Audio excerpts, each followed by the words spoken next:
Bonjour à tous et bienvenue dans cette vidéo sur la réfraction et la réflexion de la lumière dans laquelle je vais présenter les lois de Snell-Descartes.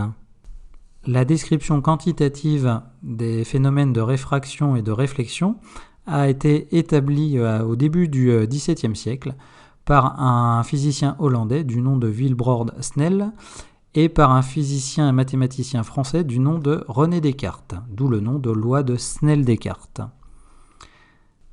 Voyons tout d'abord donc le phénomène de réfraction avec les lois correspondantes.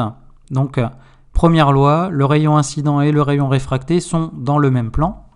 Deuxième loi, si un rayon lumineux passe d'un milieu 1 à un milieu 2, alors il existera une relation entre l'angle d'incidence et l'angle de réfraction qui est la suivante. Donc N1 fois sinus I1 est égal à N2 fois sinus I2, avec donc N1 l'indice de réfraction du milieu 1, N2 l'indice de réfraction du milieu 2, I1 l'angle d'incidence et I2 l'angle de réfraction. Donc voyons maintenant les lois pour le phénomène de réflexion. Donc là encore deux lois. Tout d'abord, première loi, le rayon incident et le rayon réfléchi sont dans le même plan.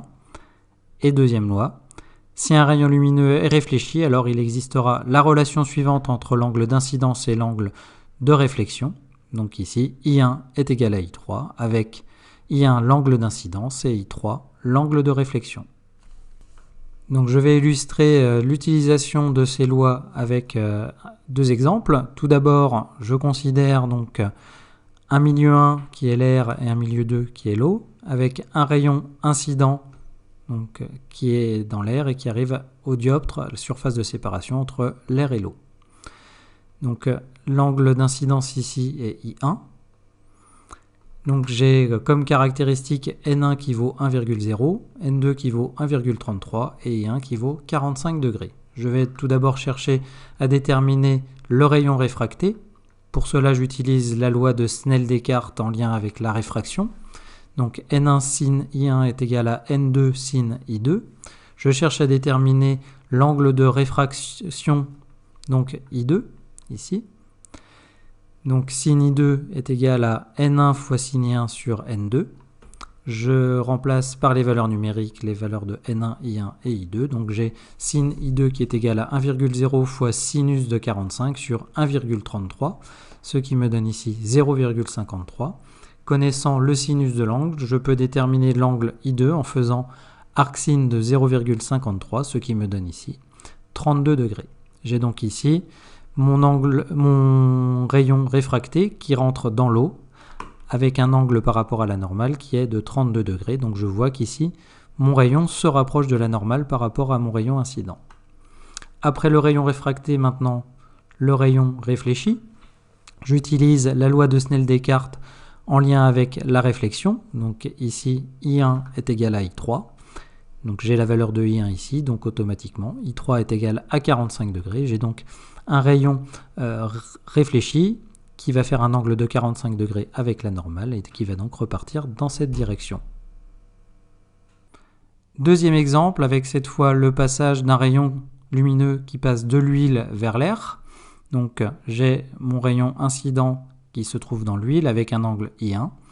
Les caractéristiques sont N1 égale 1,47, N2 égale 1,0 et I1 égale 20 degrés. Je commence par déterminer le rayon réfracté, toujours avec la loi de Snell-Descartes pour la réfraction. Donc N1 sin I1 égale N2 sin I2. Je cherche là encore sin I2, donc je vais passer N2 de l'autre côté, ce qui me fait sin I2 égale N1 fois sin I1 sur N2. Je remplace par les valeurs numériques. Sin I2 est égal à 1,47 fois sinus de 20 sur 1,0, ce qui me donne sin I2 égale 0,50. Connaissant le sinus de l'angle, je peux déterminer l'angle I2 en faisant arcsin de 0,50, ce qui me donne un angle ici de 30 degrés. Ce qui veut dire que mon rayon réfracté va faire un angle de 30 degrés avec la normale. Donc ici, I2 est représenté. Cette fois, je vois que mon rayon s'éloigne de la normale quand je passe d'un milieu d'indice élevé à un milieu d'indice faible. Je vais maintenant chercher le rayon réfléchi avec la loi de Snell-Descartes pour la réflexion. Donc ici, I1 égale I3, ce qui veut dire qu'ici, I3 sera égal à 20 degrés, connaissant I1. Et donc j'ai mon rayon réfléchi qui reste dans l'huile et qui repart dans cette direction avec un angle de 20 degrés par rapport à la normale.